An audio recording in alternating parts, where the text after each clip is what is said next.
We're certainly looking forward to the next one right now, Sav. It's the Castrol Lamar Sports and GT's SA Tourist Trophy, the big one for the day. There's a lot of contenders that have come out from all around the world to try and win this one, and there is machinery of note about to go to battle here at Zwartkops.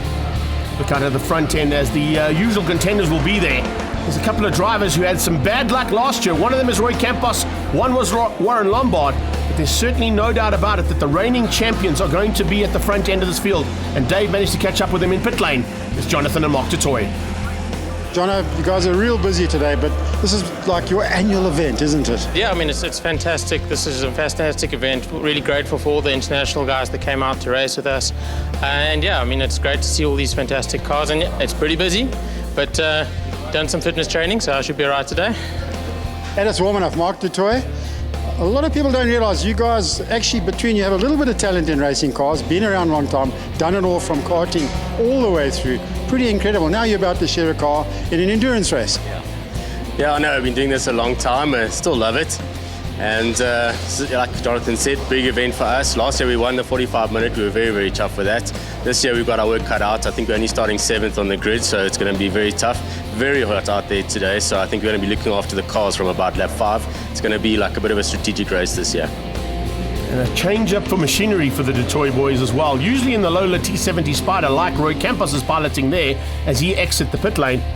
And as they make their way onto the circuit now, the Pretoria Noord Toyota pulls off. It's Lindenberg and Bailey at the front end. Peter Bailey, quickest in the qualifying, will dictate the pace going across the line. He's in the type car. Right on his tail is Kenneth Passon in an original GT40. Then you've got the Lola T70 Spider there of Roy Campos. Alongside him, heading down towards turn 1. Look at that. Tony Martin in a coupe version of the AC Cobra. There goes Lee Thompson in a GT40, also out of Trans-Africa Racing, just behind the two Trans-Africa Racing piloted machines there of Jonathan du Toit and Chad Tendershate. Some great stuff from the start of this one. 45 minutes of action coming your way right now, and we're on board here with Mark du Toit as they go flying past. A little bit of a problem there for Warren Lombard. Lombard had issues. Remember, he led the race. He was about 2 laps ahead and had some problems there on his Pep Boys Automotive AC Cobra. Looks like there's similar issues here now as he starts to drop into the back of the field.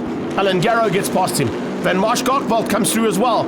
And you can see there's a little bit of problems there. Not quite the way he wanted to start, as even Johan de Bruin goes flying past him.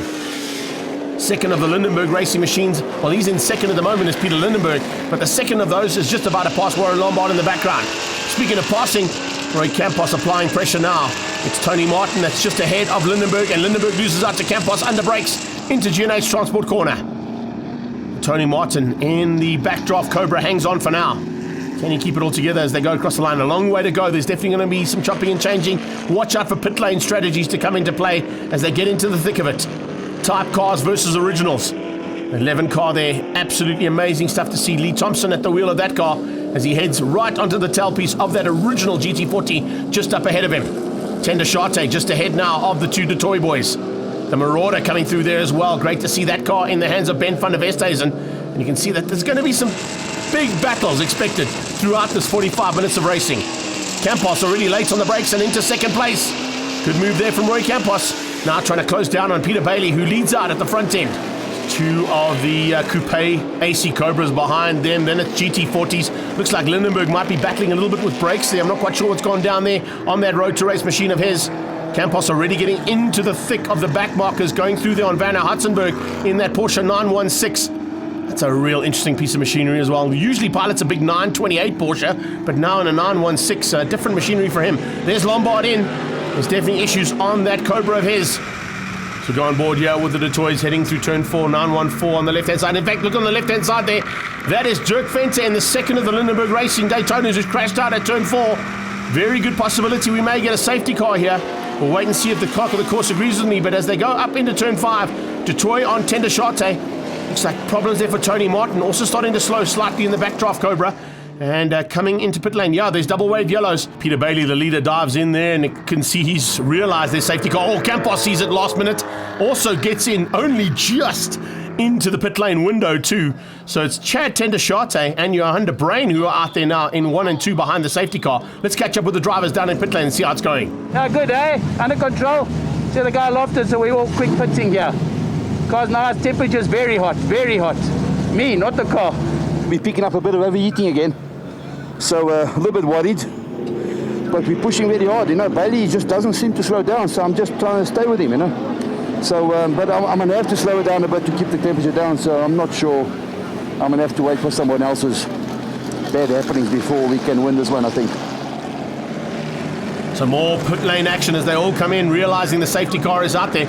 A couple of cars have decided to stay out a little bit longer than what they planned, there's no doubt about it. But pit lane strategy is usually dive in when the safety car's out there. The 914 has stayed out, so let's have a look and see whether or not that's going to change up for Abbott as they stay just behind the safety car. Looks like both Roy Campos and Peter Bailey back out. Kenneth Passon is now in pit lane. Let's find out how he's going. Yeah, it's going really good. Car's fine. Yeah, fun and games. Lots of nice guys around. Nice old cars. Beautiful setting, but it's extremely hot out there. We had no power. Came in. One of the spark plugs were loose, so we had to put it back in. And then now it just seems like it's overheating. No power. Couldn't even get into third gear. There's no power to get to third gear. One of those things racing. So hopefully next time. Well, looks like problems for Jana Kling in the second of those original GT40s as well. What's happened is the gearbox blew up. So no gears, no oil in the gearbox. That's what's happened. About to get underway again. I think safety car has moved back into pit lane, so we are back in racing.